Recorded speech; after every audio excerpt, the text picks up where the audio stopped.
الشیطان الرجیم بسم اللہ الرحمن الرحیم وبہ نستعین وهو خیر المعین صلی اللہ علی سیدنا محمد وآلہ الطاہرین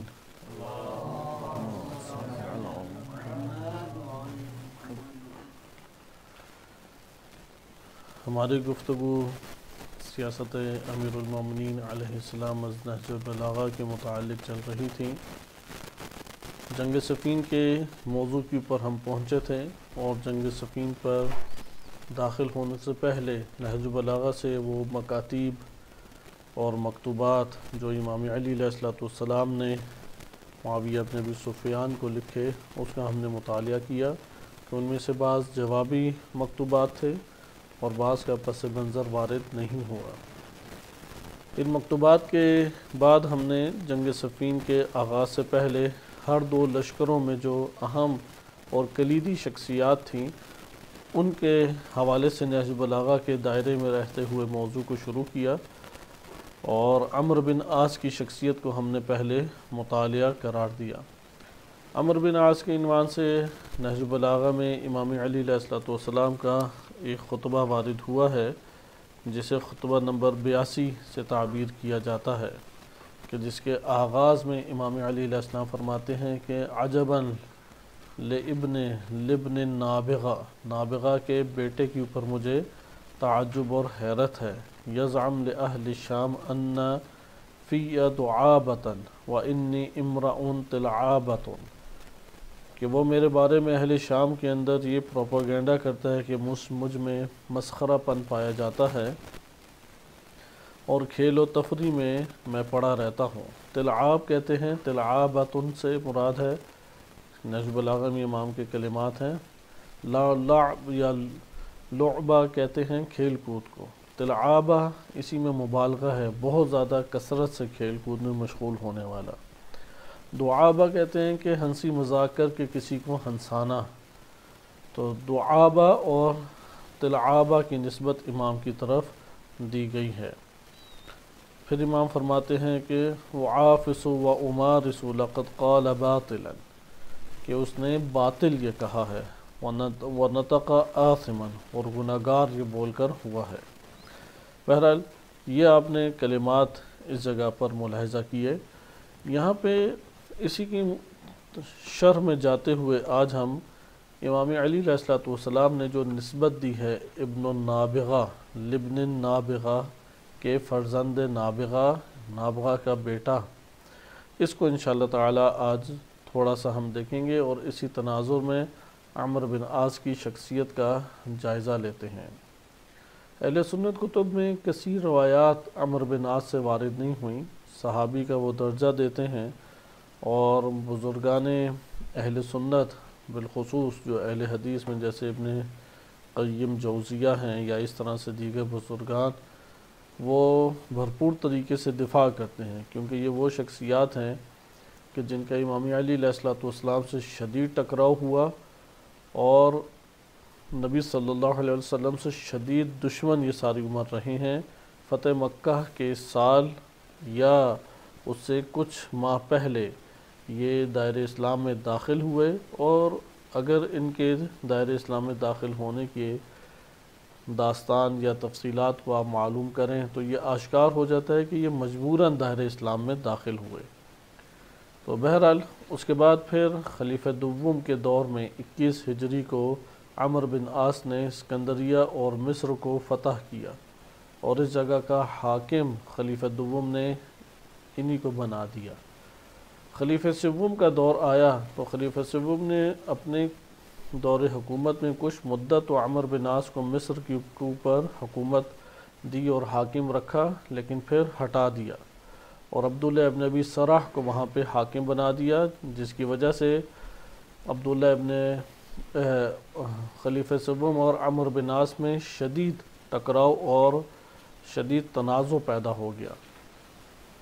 اور آخری ایام میں خلیفہ سوم کو جب پورے ملک سے آئے ہوئے فتنہ گر لوگوں نے گھیر لیا اور مدینہ کے اندر ایک نو ہجوم کر دیا، حملہ کر دیا، تو انہی ایام میں فلسطین کی سرزمین چھوڑ کے یا مصر کی جگہ سے رخصت ہو کے عمرو بن عاص شام کی طرف چلا گیا، یا ممکن ہے کہ دیگر مختلف بیانات ہیں، شام سے یا کسی اور علاقے میں منتقل ہو گیا، یا اس طرح سے بیانات وارد ہوئے ہیں۔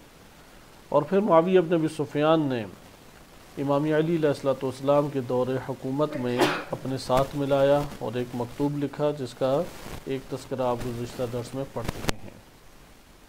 اس شخصیت کو ہم تاریخ کے آئینے سے پڑھنے کی کوشش کرتے ہیں۔ یہاں پہ تاریخ کے عنوان سے آپ کی خدمت میں ذکر کیا جائے کہ قرآن کریم نے چونکہ تاریخ کو بیان بھی کیا ہے اور تاریخ کو عبرت اور ہدایت کا مقام دیا ہے، یعنی عبرت لو، لیکن عبرت بمعنی ہدایت ہے کہ عملی زندگی میں اسے اختیار کرو، اس عبرت کو لے کے اس سے رہنمائی حاصل کرو، عبور کرو کہ تمہارے ساتھ بھی ایسا ہی ہو سکتا ہے اور اس کو تم اپنی زندگی میں قابل عمل قرار دو۔ یعنی ایک دفعہ آپ انہی شخصیات کو پڑھتے ہیں دشمنان اہل بیت علیہ السلام کے تناظر میں، ایک مرتبہ آپ جاننا چاہتے ہیں کہ ان کے مثلا نقائص اور عیوب سے واقف ہوں، جیسا کہ عموماً ہمارے معاشرے میں دشمنان اہل بیت علیہ السلام کا تعارف کراتے ہوئے فقط انہی پہلوؤں کو ذکر کر دیا جاتا ہے، لیکن تاریخ کے دامن میں جب ہم اس کا مطالعہ کریں تو یہاں پہ ہمارے سامنے عبرت کے مقام سامنے آنے چاہیے۔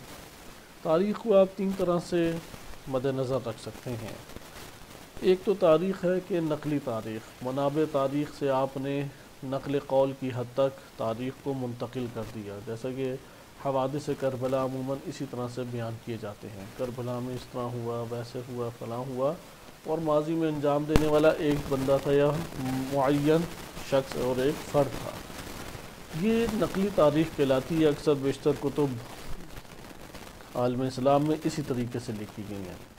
یہ کوئی بہت جاندار اور بہت فائدہ مند تاریخ نہیں ہے۔ ہاں، نقل قول اور تاریخی حوادث کے محفوظ ہونے کی تک مثبت ہے، اس میں تاریخ نقلی اس عنوان سے مثبت ہے کہ یہ تاریخ کے حوادث کو لیے ہوئے ہے، تاریخی واقعات کو لیے ہوئے، اگرچہ اس میں بھی تحریفات ہیں، اس میں بھی بہت سارے وضع کیے گئے گھڑے گئے واقعات ہیں، لیکن اسی کے دامن میں بہت سارے حقیقی واقعات کو بھی محفوظ تاریخ کے دامن میں کر لیا گیا۔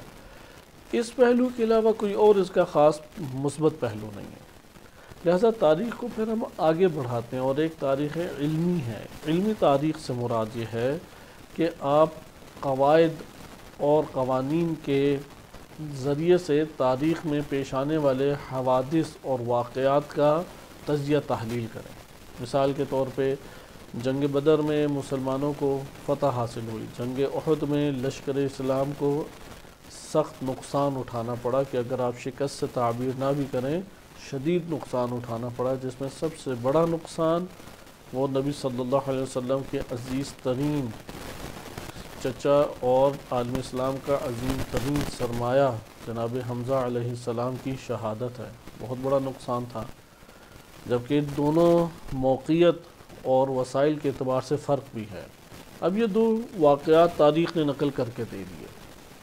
تاریخ علمی یہاں پہ آ کے اس طرح سے جائزہ لے گی کہ آخر کیا اسباب بنے، البتہ ان اسباب کئی طرح کے ہو سکتے ہیں۔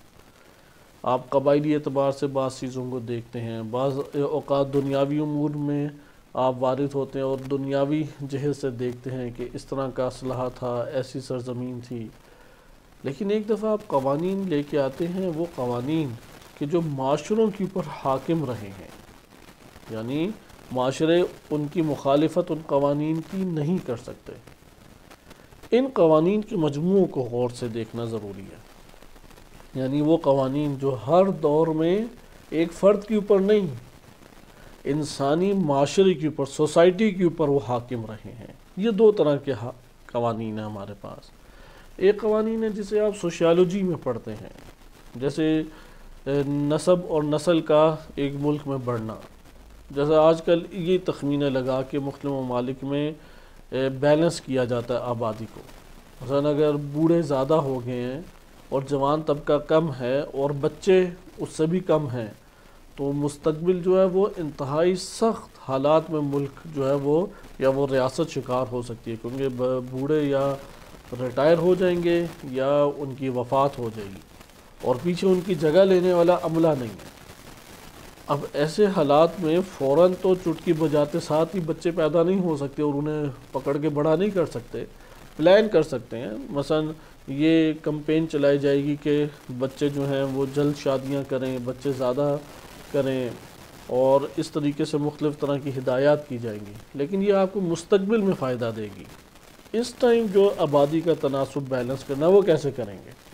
تو اس وقت پوری دنیا میں اگر آپ ممالک کے اندر دیکھیں تو وہ بیلنس کرنے کے لیے دیگر ممالک کے افراد کو نیشنلٹی دینا شروع کر دیتے ہیں، جیسے یورپ میں بالخصوص کینیڈا ہے یا امریکہ ہے یا اس طرح کی بڑی بڑی جو رقبے کے اعتبار سے ریاستیں ہیں کہ رقبے ان کے خالی پڑے ہوئے ہیں اور ان کے ملک چلانے کے لیے عملہ ان کے پاس بھرپور طریقے سے موجود نہیں ہے، تو پھر وہ پوری دنیا سے لوگوں کو لیتے ہیں، سسٹم بھی انہوں نے قوی بنائے ہوئے ہیں اور ان کے ذریعے سے پھر ملک کے اندر کے مسائل حل کرتے ہیں۔ عرب ممالک میں بھی یہی والا مسئلہ ہے۔ عرب ممالک میں مثلا سعودی عرب کی آبادی صحیح ہے 5-6 کروڑ ہے، لیکن بقیہ آبادیاں بہت ہی قلیل ہیں۔ جیسے عرب امارات میں ان کی اپنے ملک کی آبادی کم ہے، جو غیر ملکی ہے وہ 60-70% ہے اور انہی کے ذریعے سے پورا ملک چل رہا ہے۔ تو یہ انہوں نے دیکھیں تناسب پورا کرنے کے لیے ایک رائے حل نکالا اور باہر سے ممالک سے لوگ لے کے آئے، ان کو یا نیشنلٹی دی یا اقامہ دیا اور ایک مدت کے لیے ان کو ٹھہرایا یا ایک سسٹم بنایا۔ ہمارے پیش نظر تاریخ علمی میں یہ والے قوانین نہیں ہیں، یہ سوشیالوجی میں ڈسکس کیے جاتے ہیں، کیسے ایک شے کی ضرورت پوری کرے۔ مثلا پانی کے ذخائر کم ہوتے جا رہے ہیں، یا اس سال بارشیں جو ہیں وہ کثیر آئیں گی، کوئی سیلاب روکنے کا اہتمام ہے یا نہیں، یہ ساری کی ساری چیزیں سوشیالوجی میں ڈسکس کی جاتی ہیں۔ یہ طبی قوانین ہیں جو خطے کے ساتھ تعلق رکھتے ہیں، خطے کے مختلف خد و خال ہیں، خطے میں آنے والی مختلف مشکلات ہیں، کبھی گرمی زیادہ ہو جاتی ہے، کبھی سردی زیادہ ہے، اسی کے اعتبار سے پھر زراعت وغیرہ کے مسائل پیش آتے ہیں، یا یہ دیکھنا کہ یہ ملک جو ہے ہی بنجر، یہ اپنی کیسے زرعی مشکل کو حل کرے گا۔ یہ سارے کے سارے بھی قوانین ٹھوس ہیں، کیونکہ لازمی ہوتا ہے جب بارشیں کثیر ہوں گی تو وہاں پہ سیلاب آئیں گے۔ سیلاب کی روک تھام کے لیے اگر ایک محکمہ اقدامات نہیں کرے گا عملی طور پہ، اور اس سے پہلے قبل اس کے کہ وہ سیلاب آئے اس کے صحیح سے انہوں نے اندازہ گیری نہیں کریں گے اور پھر بر وقت اقدامات نہیں کریں گے، تو بہت بڑا نقصان ہوگا، جانی نقصان ہے، مالی نقصان ہے، جیسے ہم پاکستان میں ہر سال اس کو بھگتتے بھی ہیں۔ تو ریاست اس سے بہت تیزی کے ساتھ ایک انحطاط اور زوال پذیری کی طرف چلی جائے گی، اقتصادی مسائل کھڑے ہو جائیں گے، بیماریاں ہیں، اندر مختلف قسم کے انتشار ہیں، یہ چیزیں پیدا ہونا شروع ہو جاتی ہیں۔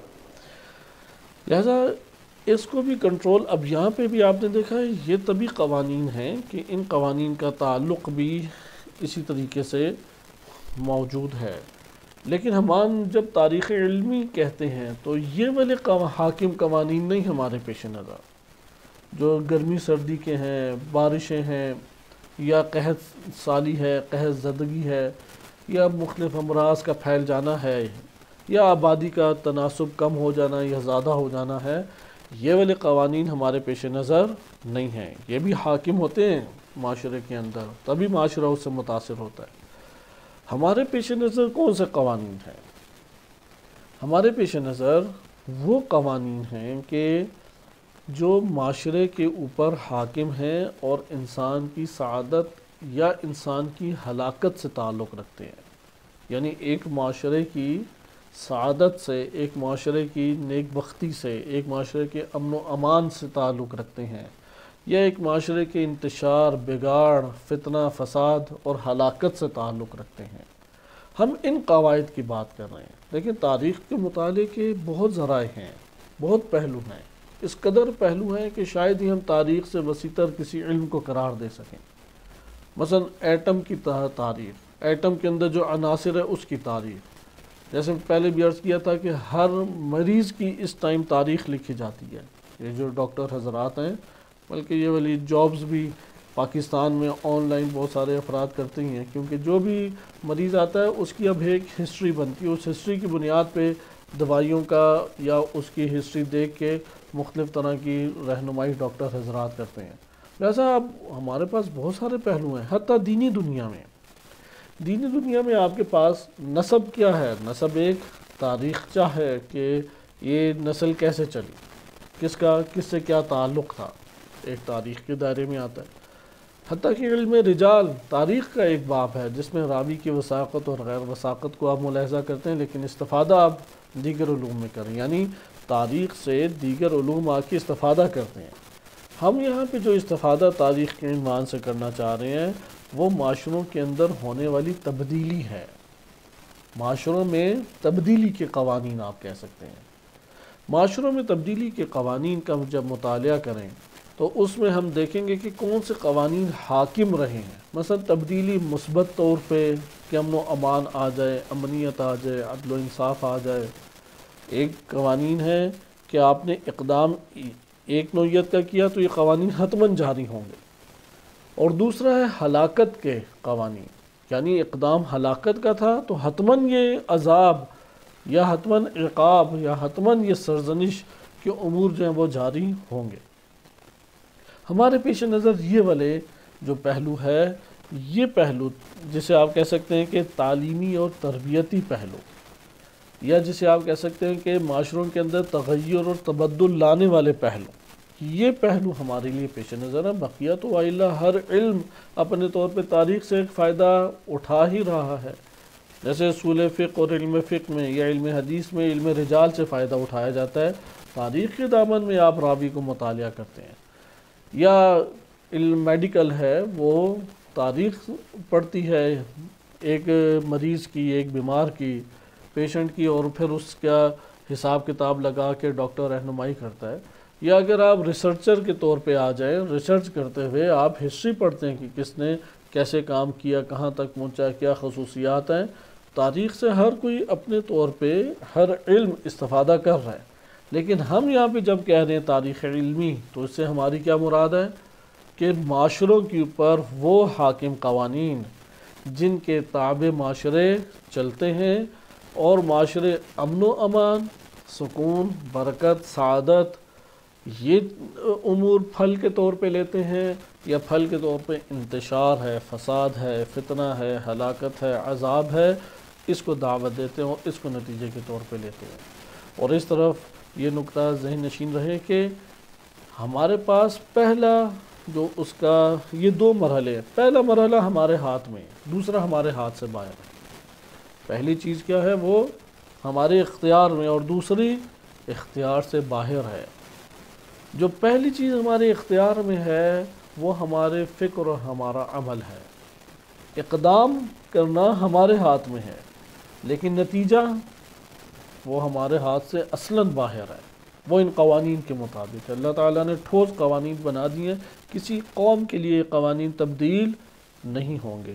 آپ تاریخ میں یہ مطالعہ کر سکتے ہیں، کیونکہ تاریخ اس بنا پہ آئینہ بنتی ہے۔ یہ جو تاریخ علمی ہے یہ آئینہ بنتی ہے، آپ اس آئینے میں انہی قوانین کو حاکم دیکھیں گے، اور انہی قواعد اور قوانین کے نتیجے میں آپ یہاں پر بحث کریں گے اور تجزیہ تحلیل کرتے ہوئے کہیں گے مثلا جنگ بدر میں اس لیے مسلمان جیت گئے کیونکہ ایمان کے دوش پر وہ لڑے، جنگ لڑے اور اپنے امیر کی اطاعت کی اور مال کے لالچ میں نہیں آئے۔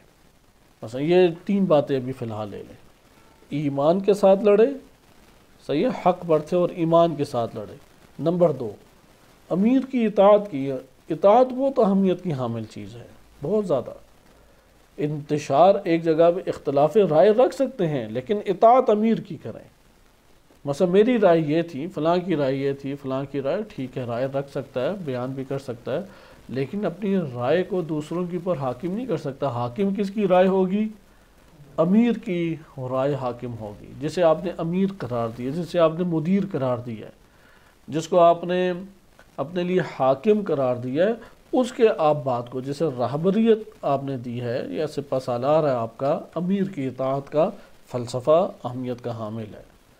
نمبر تین، استقامت دکھائیں۔ نمبر چار، مال کے لالچ نہ کریں۔ اگر یہ اسباب فراہم ہو جائیں تو قلیل لشکر بھی کثیر پر غالب آ سکتا ہے، کثیر لشکر بھی قلیل پر غالب آ سکتا ہے۔ استقامت و ثابت قدمی اور لالچ مال کا نہ کریں، بس ایمان کا مظاہرہ کریں، جو ایمان کے دائرے سے چیزیں خارج ہیں اسے انجام نہ دیں، صحیح ہے، جیسے ظلم و ستم ہے، یا اسی طریقے سے مختلف طرح کے گناہ ہیں کہ جو انسان انجام دیتا ہے، ایمان سے جو ٹکرائے اس سے دور ہو جائے، ایمان کی دوش کے اوپر لڑیں۔ نمبر 2، ہم جنگ بدر میں یہ بات دیکھتے ہیں کہ نبی صلی اللہ علیہ وسلم کی کاملاً اطاعت کی گئی۔ نمبر 3، استقامت اور پامردی کا مظاہرہ کیا، استقامت اور ثابت قدمی کا مظاہرہ کیا۔ نمبر 4، مال کا لالچ انہیں نہیں رہا۔ جنگ احد میں آ جائیں، اب وسائل بھی زیادہ ہیں، لشکر بھی بڑا ہے اور شہر سے قریب بھی ہیں۔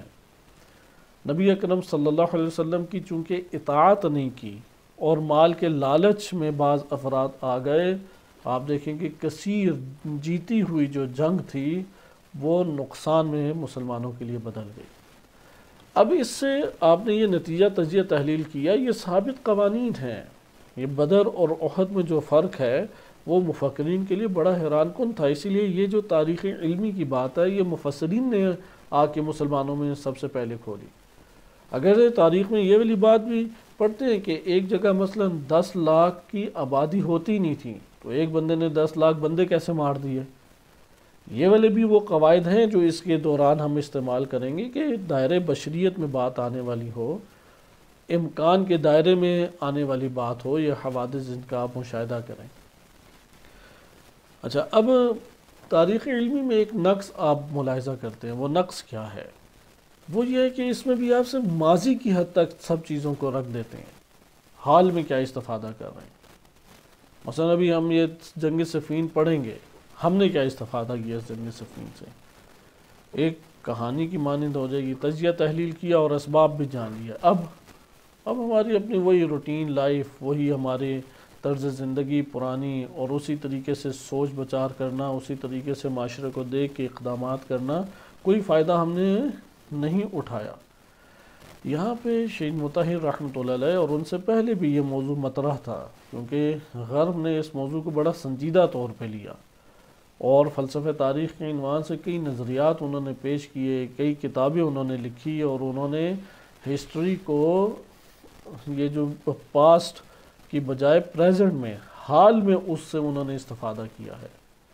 وہ مستقبل میں سارے کے سارے امور کو ہسٹری کے ذریعے سے دیکھتے ہیں، حتیٰ کہ جو ممالک کے اندر ان کی تخریب کاری کے بھی پلان بنتے ہیں وہ ماضی سے ہی فائدہ اٹھاتے ہیں۔ یہ قوم اس طبیعت کی ہے، اس قوم کے اندر فلاں فلاں چیز کامیاب ہوگی، فلاں منصوبہ کامیاب ہوا، اب یہ ہمیں منصوبہ مثلاً بنانا چاہیے۔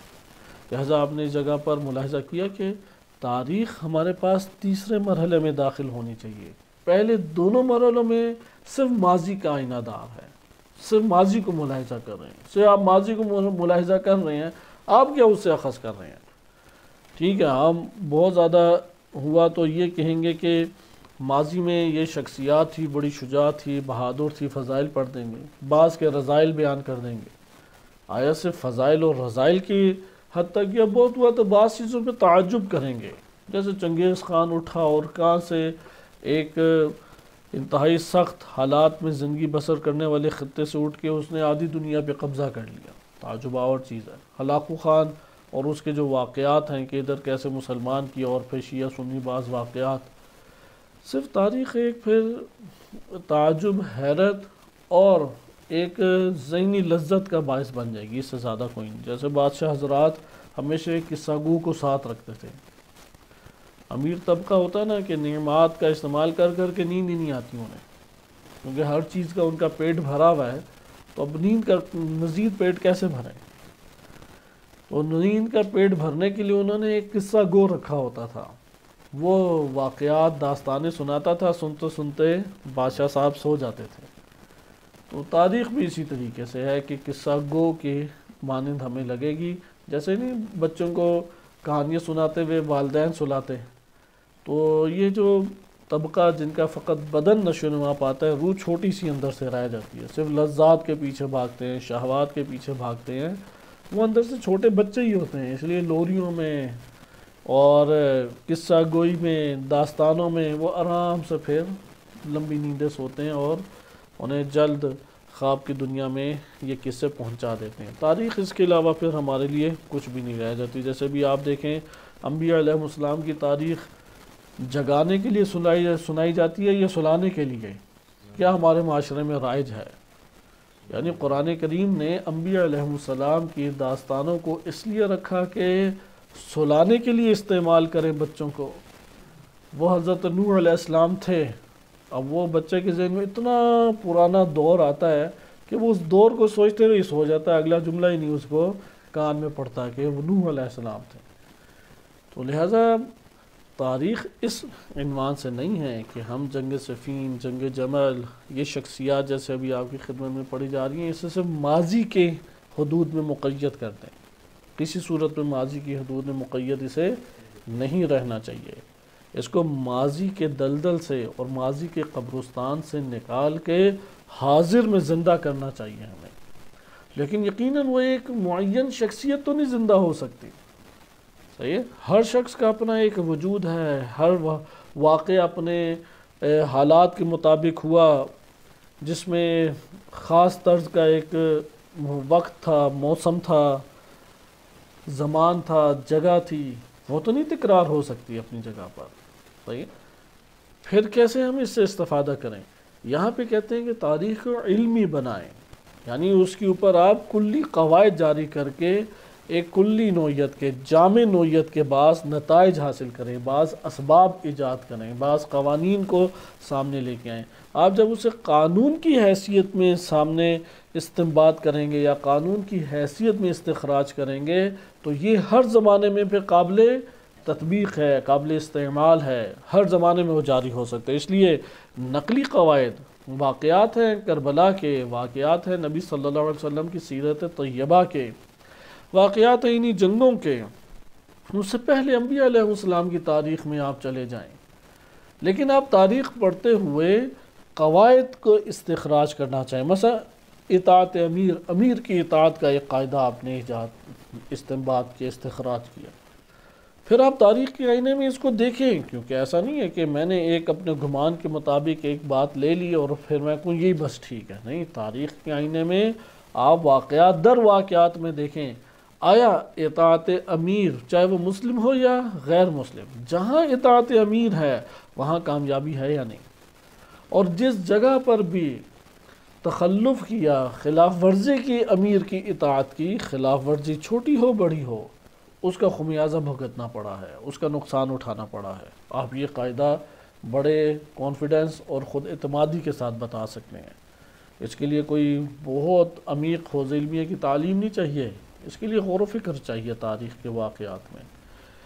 یہ تو تاریخ علمی تک پہنچا دیا، لیکن ماضی ہی ابھی تک حال میں کیسے آپ اس کو مفید بنائیں، یہ مہم چیز ہے. مثلا عمرو بن عاص کے بارے میں آج ہم ابھی جو مطالعہ کرنے لگے ہیں، اسے میں زمانے حال میں کیسے مفید بناؤں، یہ ہمارے لیے مہم ہے.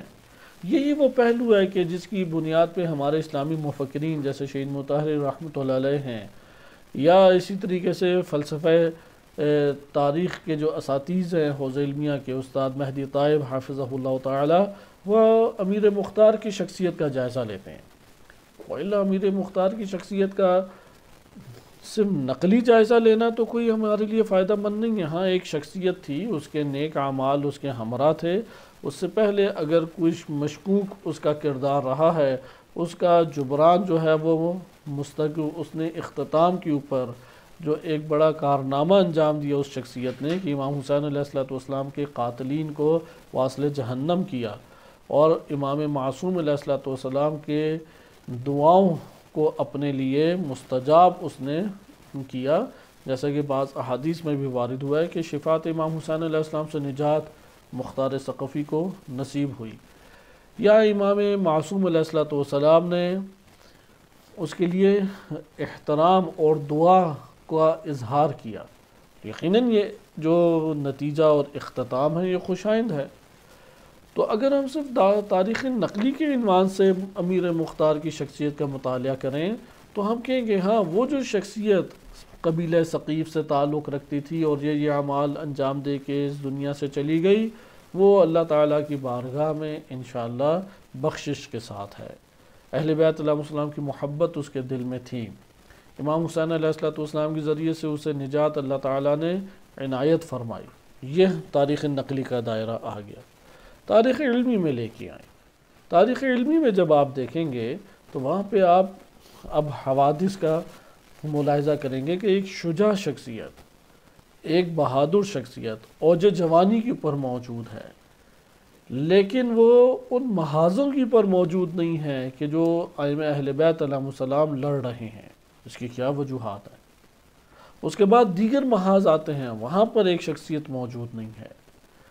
اب یہاں پہ جب آپ آئیں گے تو یہاں پہ آپ مختلف قسم کی اسباب کو لے کے آئیں گے، لیکن آپ حال سے کیسے فائدہ اٹھائیں ان شخصیات کے، مثبت ہو یا منفی؟ کہ ابھی امام علی علیہ السلام کے اصحاب کو بھی انشاءاللہ ہم پڑھیں گے، 3 یا 4 اصحاب کو تفصیل سے پڑھیں گے، کیونکہ یہ آج کے دور میں جو فلسفہ تاریخ جو تیسرا حصہ ہے، جسے فلسفہ تاریخ ہے تاریخ تطبیقی سے بھی تعبیر کرتے ہیں، ہمارے اسلامی جو مفکرین ہیں اور اس وقت جو نظریاتی تشیع ہے وہ ان کو ایک سمبل اور رمز کے طور پہ دیکھتی ہے، لہذا ہم اب ادھر نپت الکلمات میں بات کہہ سکتے ہیں۔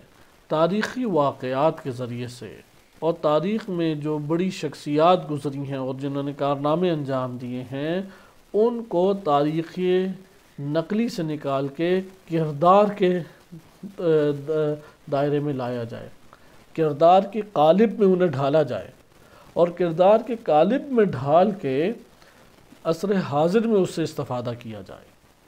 اگر ہم عصر حاضر سے استفادہ نہیں کر پاتے تو پھر ہمارے لیے کوئی کارآمد تاریخ نہیں رہے گی۔ عصر حاضر سے استفادے کی ایک مثال آپ کی خدمت میں پیش کی جاتی ہے، جیسے تاریخ علمی کی ابھی آپ نے دیکھی کہ ہم نے قواعد اس سے استخراج کی اور قواعد کے تناظر میں تاریخ کا مطالعہ کیا۔ یہ ذہن نشین رکھیں کہ تاریخ علمی کیا ہے؟ قوانین اور قواعد کے ذریعے سے تاریخ کا مطالعہ۔ تاریخ نقلی کیا ہے؟ صرف آنکھوں سے مطالعہ تاریخ کا، لیکن تاریخ علمی قواعد اور قوانین کے ذریعے سے تاریخ کا مطالعہ۔ تیسرا آ جاتا ہے فلسفہ تاریخ یا تاریخ تطبیقی۔ تاریخ تطبیقی سے ہماری کیا مراد ہے؟ ہماری تاریخ تطبیقی سے مراد یہ ہے کہ اب زمانے حال میں آپ اس سے استفادہ کریں۔ کیسے استفادہ کریں؟ زمانے حال میں ہم اس طریقے سے استفادہ کر سکتے ہیں کہ امام حسین علیہ السلام جب وہ کربلا تک پہنچ گئے تو خوف جو ہے وہ معاشرے کے اوپر چھا گیا۔ جب خوف معاشرے میں چھا گیا تو نصرت کے لیے قریب کوفہ کے پہنچنے کے باوجود کوفہ سے لوگ نہیں نکل سکے۔ مثلا ایک سبب ہمارے پاس آتا، آج کے دور میں اس خوف کا خاتمہ کیا جائے۔ خوف نہیں ہونا چاہیے۔ دشمن یہی چاہے گا کہ عبرت کے نمونے بنا دے، دشمن یہی چاہے گا کہ ایک دو کو بدترین مثال معاشرے میں بنائی جائے اور لوگ اسے ڈر کے خوف کا شکار ہو کے وہیں پہ بیٹھ جائیں۔ یہ ہر کوئی کوشش کرتا ہے کہ جس نے بھی ایک امر کو دبانا ہو۔ یا اس کو ہم ایک اور طریقے سے بھی لے سکتے ہیں، جیسے یہ قواعد آپ نے دیکھے کہ امیر کی اطاعت، آپ کہیں گے کہ میری رائے ہو سکتی ہے اپنے رہبر کے یا اپنے قائد کے خلاف، میری سوچ اور میری رائے ہو سکتی ہے لیکن میرا عمل نہیں ہو سکتا، کیونکہ میں تاریخ کے دامن میں کامیاب قوموں کی یہ خصلت دیکھ چکا ہوں کہ وہ اپنے رہبر اور قائد کے دستور پر عمل پیرا ہوتی ہیں۔ میں کچھ چیزوں میں شکایت رکھتا ہوں، کچھ چیزوں میں میں سمجھتا ہوں کہ بہتر یہ ہوگا، ٹھیک ہے، یہ آپ اپنے طور پہ انجام دے سکتے ہیں، لیکن آپ یہ نہیں کر سکتے کہ وہاں پہ امیر کے اطاعت کے مقابلے میں اپنے آپ کو لیں۔ یہ قطعاً درست نہیں ہے۔ آپ نے ادھر سے فائدہ اٹھایا اور امیر کی اطاعت کے خلاف فضا نہیں بننے دی، اس سے آپ نے فائدہ اٹھا کے دیکھیں آپ وہاں پہ ڈٹ سکتے ہیں۔ اور اس طرح کے ہمارے پاس کئی قواعد اور قوانین ہیں، مثلا ایمان کے دوش کے اوپر اور ریاست کے اندر زندگی بسر کرنا۔ قرآن نے واضح طور پہ کہا وَلَوْ أَنَّ أَهْلَ الْقُرَىٰ آمَنُوا وَاسْتَقَامُوا وَاتَّقَوْا کہ لو ان اہل القری آمنوا واتقوا لفتحنا علیہم برکات من السماء والارض، کہ اگر یہ ایمان لے آتے اور تقوی اختیار کرتے تو ہم ان کے اوپر آسمانوں کی برکتیں کھول دیتے۔ اور اگلا حصہ کیا ہے؟ لیکن انہوں نے کیا کیا؟ کفر اختیار کیا، اور کفر کے نتیجے میں پھر عذاب کو انہوں نے دعوت دی۔ ادھر سے آپ اس قاعدے کو اختیار کریں۔ میں انٹرنیشنل پلیٹ فارم کے اوپر یا اپنے معاشرے کے اندر سیاست کے عنوان سے اس لیے اس موقف کی خلاف ورزی کرتا ہوں چونکہ یہ تقوی اور ایمان کے خلاف ہے۔ جیسے پاکستان میں اس ٹائم ایک بل ہے، وہ پاس کرایا گیا، آپ کیوں مخالف ہیں؟ ایمان اور تقوی کے خلاف ہے۔ فلاں روش سیاسی کا میں کیوں مخالف ہوں؟ ایمان اور تقوی کے خلاف ہے۔ فلاں کا کیوں مخالف ہوں؟ ایمان اور تقوی کے خلاف ہے۔ ایمان اور تقوی کی اساس کے اوپر ایک عمل انجام پانا چاہیے۔ یہ آپ کا تاریخ سے استفادہ ہے، تاریخ سے آپ استفادہ کر سکتے ہیں۔ یا ایک اور مثال، تاریخ کے اندر اگر صرف اور صرف شجاعت اور سیاسی تناظر میں قدم اٹھایا جائے تو ممکن ہے کہ عین وقت کے اوپر جس قوم کو حاضر ہونا چاہیے تھا وہ حاضر نہیں ہو پائی۔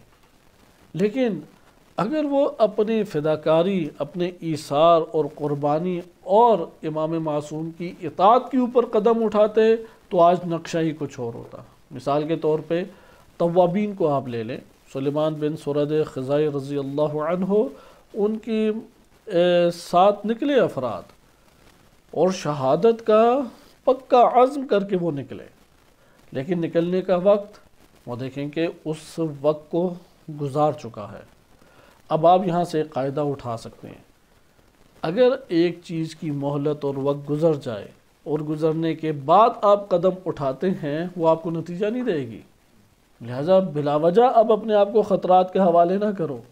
اب دوبارہ امیر کی اطاعت میں آ جاؤ، امام معصوم ہیں ان کی اطاعت میں آ جاؤ، ان کے حکم کے اوپر اقدام کرو، ان کے ساتھ میدان میں تم حاضر ہو جاؤ۔ وہ میدان علمی بنتا ہے، میدان علمی میں داخل ہو جاؤ۔ وہ میدان جہاد بنتا ہے، میدان جہاد میں تم داخل ہو جاؤ۔ دین اسلام نے بہت آسان کر کے یہ ضابطہ دے دیا، اطاعت امیر، اطاعت مولا، اطاعت امام علیہ السلام انجام دو۔ لہذا اب آپ یہاں پہ حال میں کیسے فائدہ اٹھائیں گے؟ آپ حال میں لوگوں کو واضح طور پہ بتائیں گے۔ دیکھو، ایک قیام وہ تھا کہ جو حبیب ابن مظاہر نے کیا، ایک قیام وہ تھا جو حر ریاحی نے کیا، زہیر بن قین نے کیا۔ وہ میدان میں حاضر ہوئے، نصرت پہنچی امام معصوم کو، ایک لشکر اس سے تشکیل پایا، دشمن سے وہاں پہ ٹکراؤ ہوا، حق اور باطل کا معرکہ ایجاد ہوا۔ ایک ہے کہ اس کے بعد فرصت گزر گئی، انہوں نے بھی قربانی دی، انہوں نے بھی شجاعت دکھائی، یہ بھی میدان جنگ سے فرار کر کے نہیں گئے، انہوں نے بھی امام حسین علیہ السلام کا ہی یا لسارات الحسین نعرہ لگایا۔ لیکن سلیمان بن سرد خزائی اور امیر مختار ہر دو دیکھیں وہ اس فرصت کے لمحے کے اوپر موجود نہیں ہے کہ جو امام معصوم کے ساتھ میدان جنگ میں فرصت مہیا ہوئی۔ یہاں پہ آپ معاشروں کو کیسے تربیت کریں گے؟ آپ معاشروں کو واضح طور پہ بتائیں گے کہ دیکھو، امام کے ساتھ میدان میں حاضر ہونے کے میلاک اور معیار کو مد نظر رکھو۔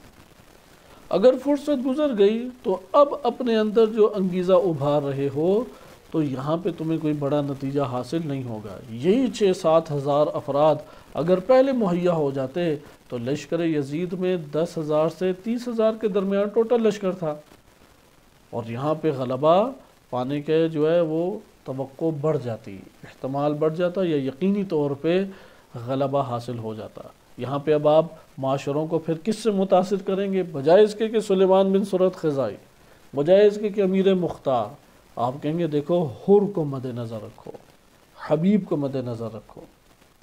آئیں اب ہم یہ جو آپ تفصیل جان چکے کہ حال میں اب ہم کیسے فائدہ اٹھائیں، کیونکہ میدان میں جب موقع تھا، موقع میں اگر آپ نہیں قدم بڑھائیں گے تو موقع بھی ہاتھ سے نکلے گا، نقصان بھی اس پورے معاشرے کو ہوگا، اور اس نقصان کا خمیازہ بعد میں قدم اٹھانے کی صورت میں نہیں نکل سکتا، کبھی بھی حاصل نہیں ہوگا۔ یہ ہمیں اپنی زندگی میں کئی جگہوں پہ فائدہ دے گا۔ یہاں پہ آپ نے قاعدے کو اٹھانا ہے، میدان جنگ کی جگہ ابھی آپ میدان علمی لے آئیں۔ آپ مثلا قم میں تھے، قم میں ایک فضا بنی ہوئی تھی، ایک قوم یہاں پہ آئی، جیسے پاکستانی قوم یہاں پہ تعلیم حاصل کر رہی ہے، کسب فیض علم کر رہی ہے، لیکن ان کے اکثر کے کیونکہ کم افراد، قلیل افراد تو ہر جگہ پہ ہی ہوتے ہیں جو نیک ہیں، پاکیزہ ہیں اور سنجیدہ طبیعت کے مالک ہیں، لیکن آپ اوورآل دیکھیں اگر وہ علم کی طرف آگے بڑھ رہے ہیں کہ اب موقع ہے، فرصت ہے، امن و امان ہے، وسائل مہیا ہیں، جوانی ساتھ ہے، صحت بھی موجود ہے، اگر علم سے استفادہ کر لیا معاشرے کے اندر اس قوم کی علمی سطح بلند ہو جائے گی۔ عزت کا حصول، عزت علم سے آتی ہے، عزت ناروں سے تو نہیں آتی، عزت کا سبب جو ہے وہ علم کا حصول ہے، یہ معاشرے کے اوپر لے جانے میں کامیاب ہے۔ لیکن اگر وہ تجارتوں میں پڑے رہ گئے، اگر وہ ادھر ادھر بس چکر کاٹتے رہ گئے، سیر و تفریح کرتے رہے، اس کے نتیجے میں ایک پورا معاشرہ زوال کی طرف جائے گا، ایک فرد نہیں۔ وہ قلیل افراد تو نجات پا جاتے ہیں کہ جو اپنے طور پہ سنجیدہ ہیں اور موقع اور فرصت سے فائدہ اٹھا لیا۔ اس لیے آپ اس قاعدے کو پھر ہر جگہ لے کے جا سکتے ہیں، کاروبار کی دنیا میں لے کے آ سکتے ہیں، اپنی زندگی کے مختلف فیصلوں کے اوپر لے کے آ سکتے ہیں، حتیٰ کہ شخصی فائدہ بھی اٹھا سکتے ہیں۔ ہم تو اصل میں پڑھ رہے ہیں معاشرے کے اوپر حاکم قوانین، آپ اپنی زندگی میں اسے شخصی فائدہ بھی اٹھا سکتے ہیں اگر اٹھانا چاہیں۔ مثلا بعض افراد ہیں شادی کی عمر اللہ تعالیٰ نے خاص رکھی ہے، 15 سال کے لے کے اب جوان ہے، جیسے پھل پک جاتا ہے تو وہی قیمت اس کی لگتی ہے۔ اس بندے نے جا کے شادی کی مثلا 30 سال کی عمر میں، 40 سال کی عمر، اور خواہش اس نے ظاہر کی، اب وقت گزر چکا ہے، اب تو مشکلات کا شکار ہوگا۔ لہٰذا اس سے پہلے اس کے پاس ہمت تھی، اپنی زندگی کے شیڈیول کو وہ بنا سکتا تھا، زندگی کے مراحل طے کر سکتا تھا، اس میں اس نے تاخیر کی، سستی کی، کاہلی کی، نظر انداز کیا، مسائل کا شکار ہو گیا۔ آپ اپنی زندگی کے جزوی جو ہیں زندگی کے پہلو، ان میں بھی اس سے استفادہ کر سکتے ہیں، صرف ایک جگہ پہ نہیں ہے۔ آئیں اب ہم اسی اعتبار سے عمرو بن عاص کے چند تاریخ سے واقعات کو دیکھتے ہیں، اور اس کے بعد ہم اس کے تاریخ کے اس چہرے اور کردار سے فائدہ اٹھاتے ہیں کہ مسلمانوں کے اندر اس وقت امت اسلامیہ کے عنوان سے ایک ہی امت پائی جاتی تھی، گروہوں میں نہیں تھی تقسیم۔ امت کے اندر اس سطح کے افراد، یعنی اس صلاحیت کے افراد، یعنی کسی کو بے صلاحیت ثابت کرنا کوئی عقل بندی نہیں ہے، صلاحیتوں کا اعتراف کرنا چاہیے، بے شک دشمنی کیوں نہ ہو۔ مثلا آج اگر ہمارا دشمن بالفرض انڈیا ہے، آپ کرکٹ میچ سے مثالیں پاکستانی کو اچھی سمجھ آ جاتی ہیں، ان کا اگر ایک بیٹسمین ہے اور بڑا ٹیلنٹ اس میں پایا جاتا ہے، مشکل حالات میں وہ مشکل مراحل کو فیس کر لیتا ہے، آپ اس کی صلاحیت کو اگر بیان کریں تو یہ نہیں ہے کہ آپ نے دشمن کی تعریفیں شروع کر دی، یہ تہمت ہے۔ اس ٹائم یہ والا پہلو جو ہے ہمارے ہاں ایک عجیب انداز میں معاشرے کے اندر اٹھا دیا گیا ہے۔ آپ خلیفہ دوم کی بات کریں، وہ کہیں گے دیکھو یہ تو خلیفہ دوم کی مدح سرائی شروع کر دی۔ نہیں، یہ تجزیہ تحلیل ہے، یہ تاریخ علمی اور تاریخ تطبیقی کے مرحلے کے اوپر استفادہ کرنے کی خاطر ہے کہ آپ دشمن کی صلاحیت کو مد نظر رکھیں، اور پھر یہ اسباب جانیں کہ اس صلاحیت کا بندہ اگر یہ اہل حق کے درمیان ہوتا تو کتنا اہل حق اس سے استفادہ کرتے۔ اگر دشمن کامیاب ہوا ہے تو اس کے پاس وہ کامیابی کے تمام اصول پورے ہوئے ہیں جس کی وجہ سے کامیابی حاصل ہوتی ہے، وَإِلَّا کامیابی حاصل کبھی بھی نہ ہوتی۔ اگر امیر المومنین علیہ السلام 90% ملک لے کے ان کا لشکر جو ہے وہ معاویہ بن ابی سفیان کے لشکر کے 60 ٹکراؤ میں شکست کھا جاتا ہے، اس کے اسباب ہوں گے کہ آخر کیسے یہ قوت کے اعتبار سے، عدد کے اعتبار سے، صلاحیت کے اعتبار سے اور رہنمائی کرنے والی ذات اللہ کے بعد کامل ترین ہستیوں میں سے ایک ہستی ہو، کیسے یہ لشکر شکست کھا گیا؟ بہت سوچنے والی بات ہے۔ جنگ صفین میں یہ نتیجہ لینا ہمارے لیے ضروری ہے۔ جب یہ نتیجہ لیں گے تو یہاں فرقہ واریت کے دور سے باہر آئیں گے۔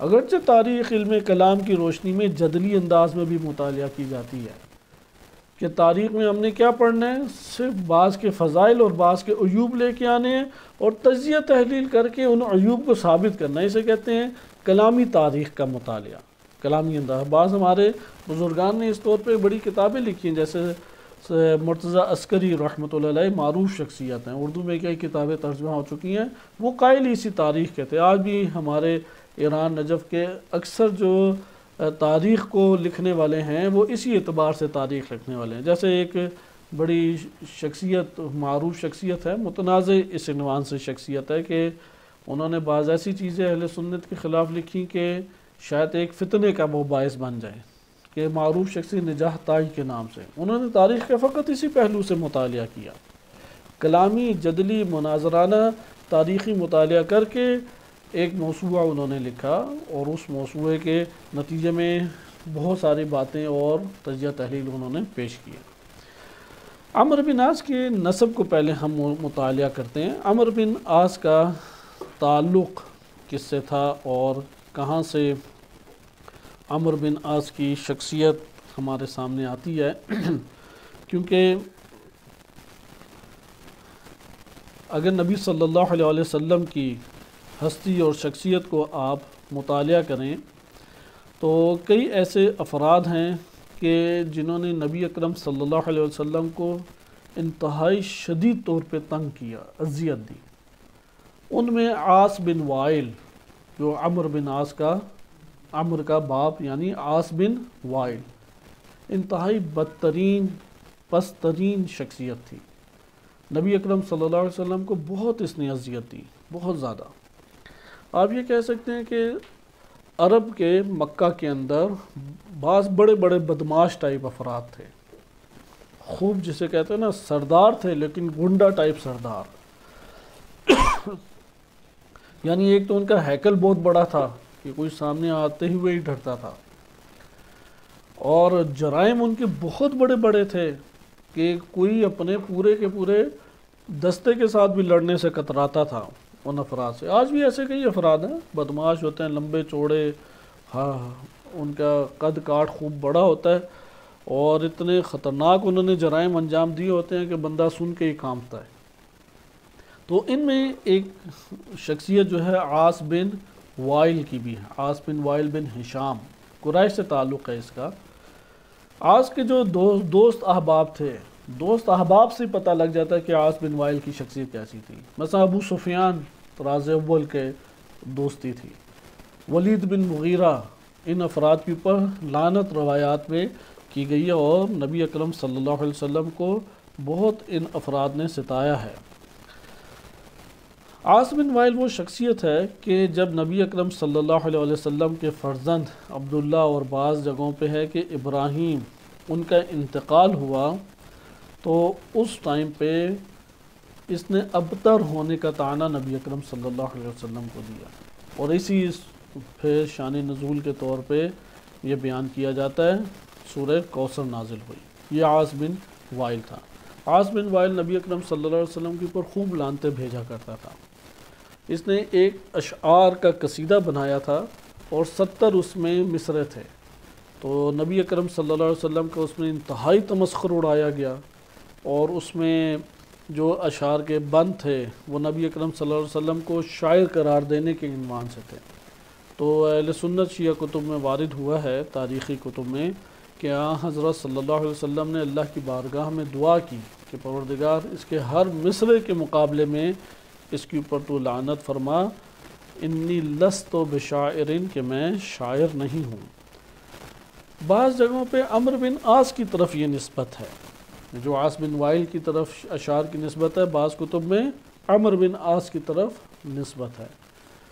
بعض جگہوں پہ اس طرح سے اہل سنت کتب میں، شیعہ کتب میں بھی یہ وارد ہوا ہے تاریخ کی کہ نبی اکرم صلی اللہ علیہ وسلم مکہ کی زندگی میں عمرو بن عاص چھوٹے بچوں کو نبی اکرم صلی اللہ علیہ وسلم کی توہین کرنے والے جملات سکھایا کرتا تھا، اور وہ بچے پھر سیکھ جاتے تھے اور اونچی اونچی آواز میں ہر ٹائم پڑھتے رہتے تھے، اور جہاں رسول اللہ گزرتے وہاں جھمگٹا اکٹھا کر کے نبی اکرم صلی اللہ علیہ وسلم کی توہین کرتے، اور وہ طعنہ تشنیع کرتے، طعنوں والے جملے سکھایا کرتا تھا۔ یہ بیک گراؤنڈ اس عنوان سے تھا۔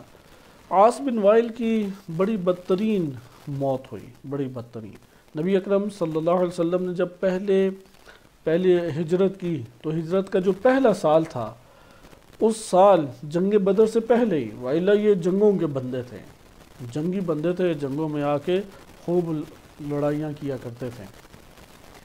تو یہ کسی علاقے سے گزر رہا تھا، وہاں پہ کسی چیز نے اسے پاؤں میں، زمین سے نا پاؤں میں کاٹ لیا. بعض کتابوں میں کہ ایک بڑا کانٹا تھا وہ اس کے پاؤں میں چبھا، اور اس کی عمر 85 سال تھی، یعنی 85 ایئرز.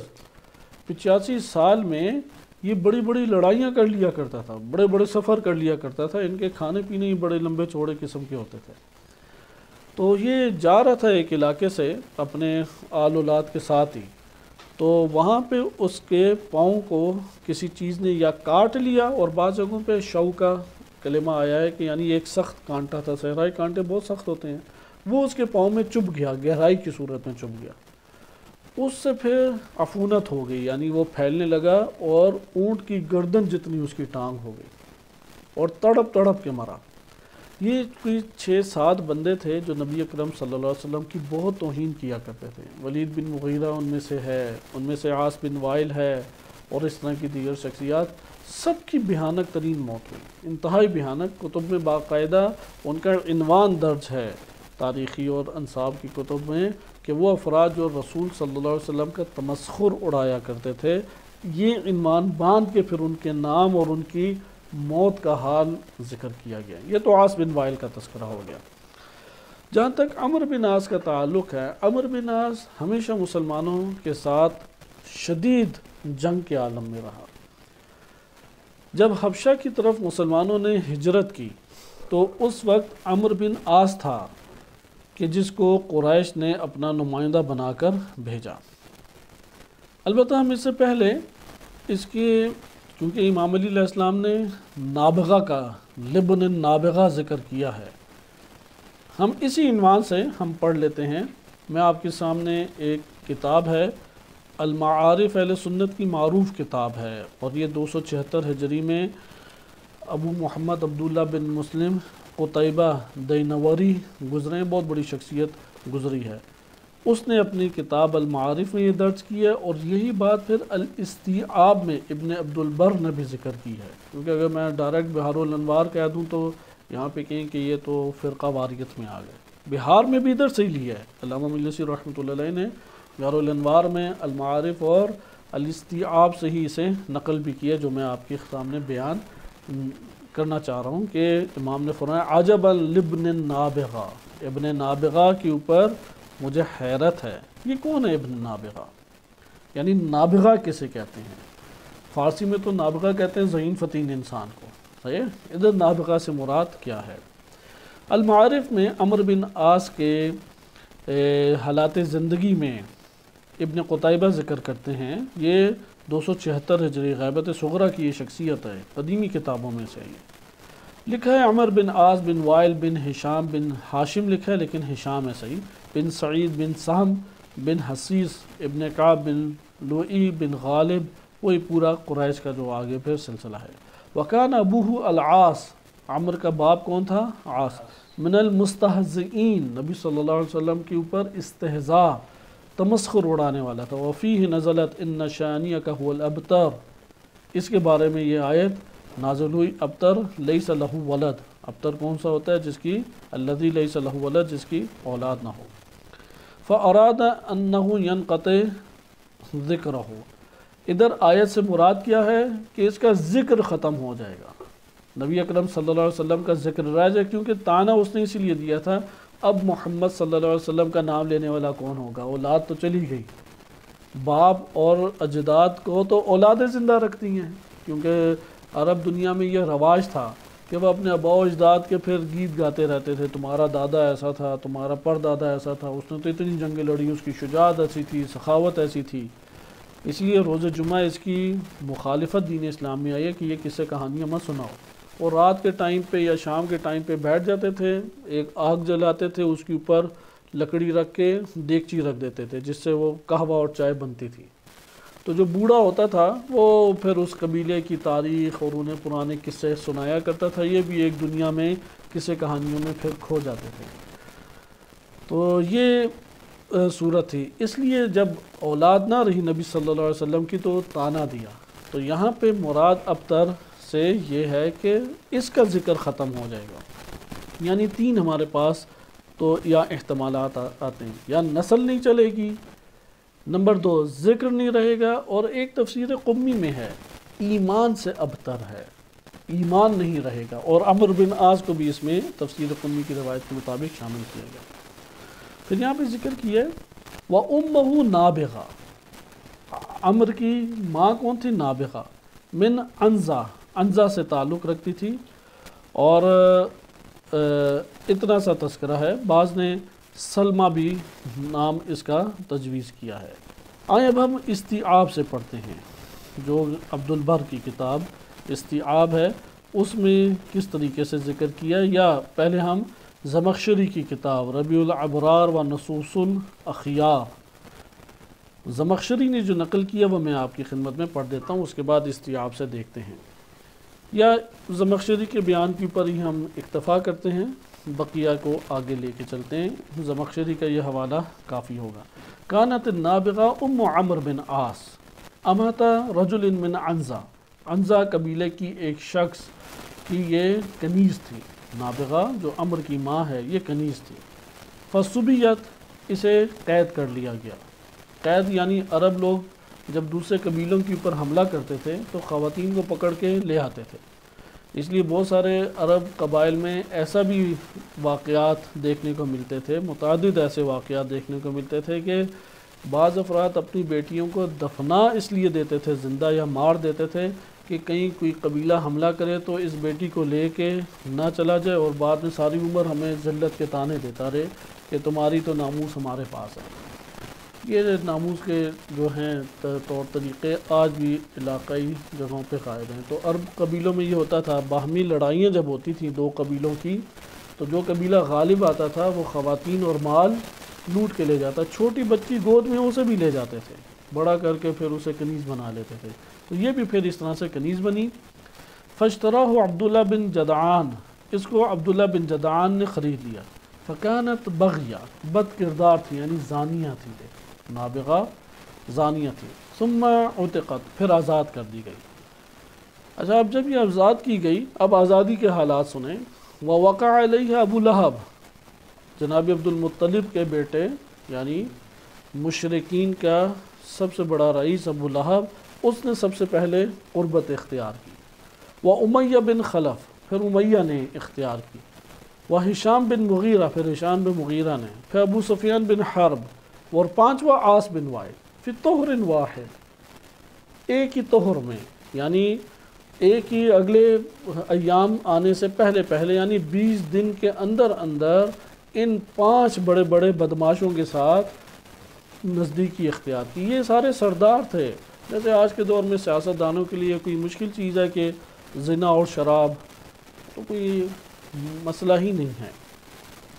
جیسے گزشتہ حکومت جو عمران خان کی تھی، یہ شراب کے خلاف بل پاس کرنے کے لیے ہندو نے آواز اٹھائی، اور اس بل کے خلاف ڈٹ کون گئے؟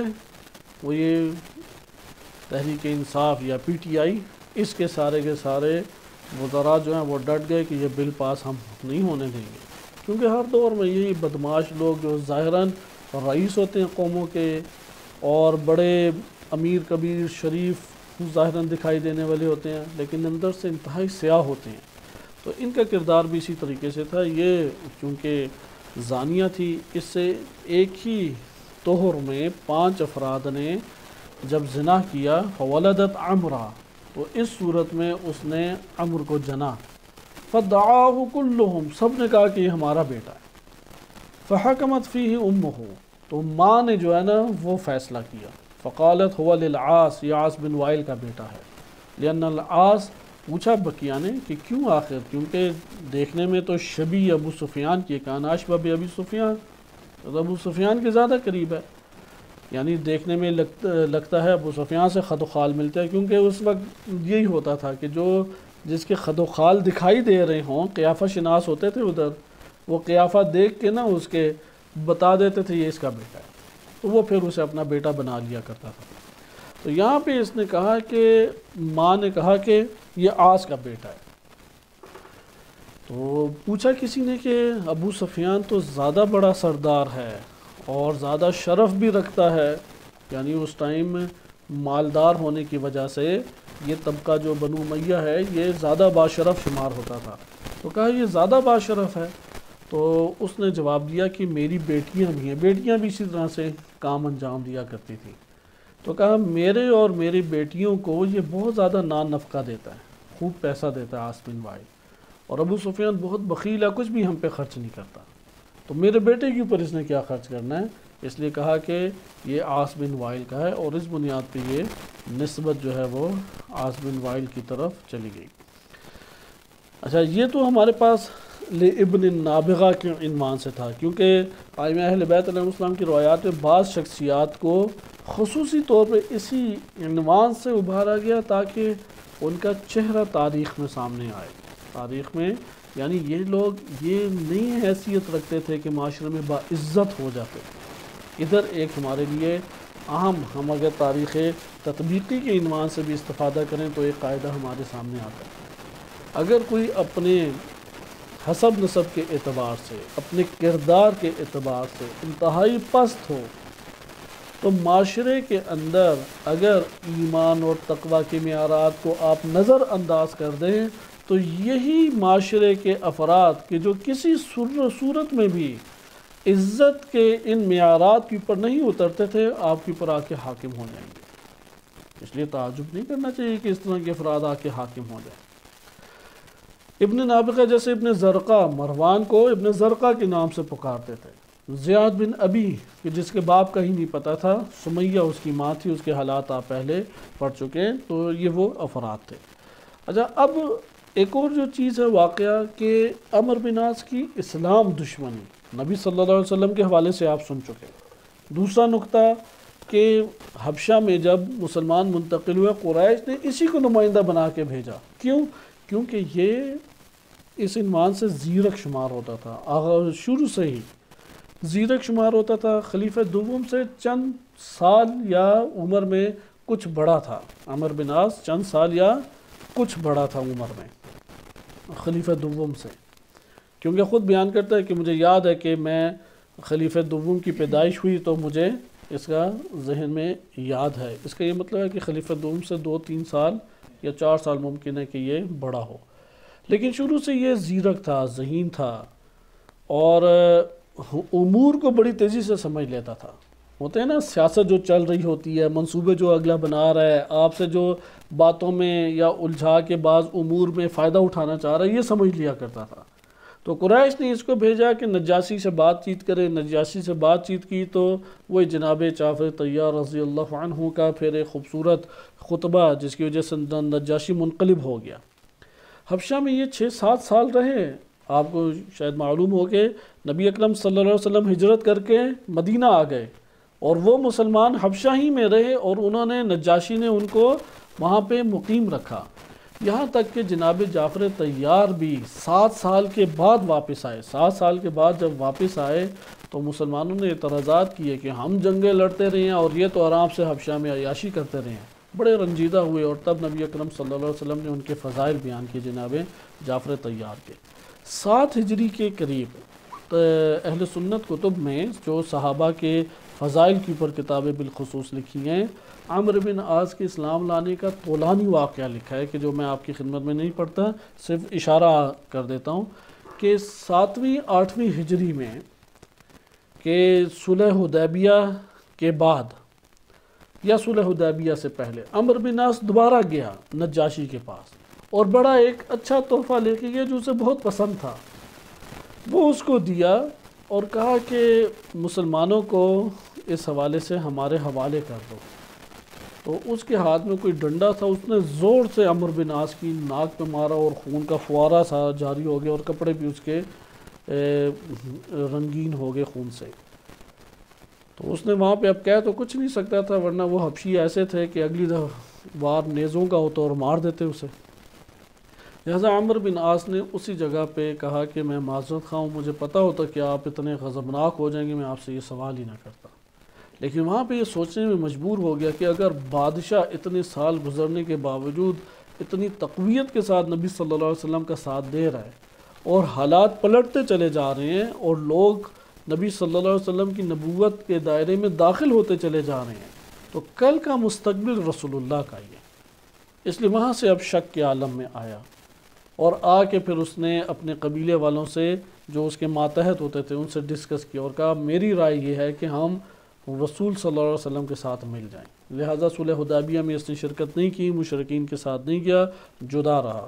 خالد بن ولید، عمر بن عاص اور ایک اور فرد تھا، یہ تینوں ملے، اور اسی 8 ہجری کو کہ فتح مکہ سے پہلے، البتہ چند مہینے پہلے نبی صلی اللہ علیہ وسلم نے فتح مکہ کے لیے نکلنا تھا، کیونکہ یہ زیرک تھے، ماحول اور حالات کو دیکھ کے جان گئے کہ اب کس کا قبضہ ہے پورے عرب کے اوپر، رسول صلی اللہ علیہ وسلم کا۔ اور یہ اہل سنت نے لکھا ہے کہ یہی بیک گراؤنڈ تھا، اسلام کی تعلیمات سے نہیں متاثر ہوئے، اس زیرکی کی بنیاد پہ جان گئے کہ اب ہم تلوار گردن پہ پہنچنی ہے، لہٰذا گئے اور اسلام قبول کر لیا۔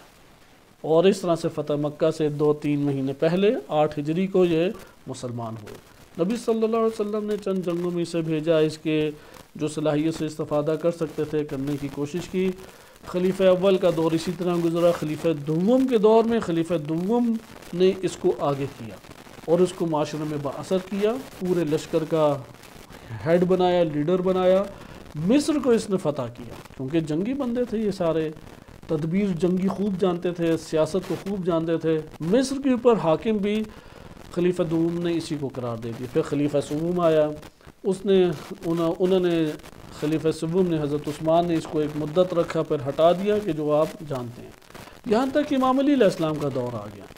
امیر المومنین علیہ السلام کے دور میں اس کی مثال ایسی تھی، ایک تو بڑھاپا آ چکا تھا، 80 سال تقریباً عمر ہو چکی تھی، اور اس کا کوئی خاص ارادہ نہیں تھا کیونکہ بنو امیہ کے ساتھ شدید ٹسل ہو گئی تھی، کیونکہ اس طرح کے افراد جو خلیفہ سوم نے ہٹا دیا تو یہ آرام سے تو نہیں افراد بیٹھیں گے، شدید دشمنی پال لی۔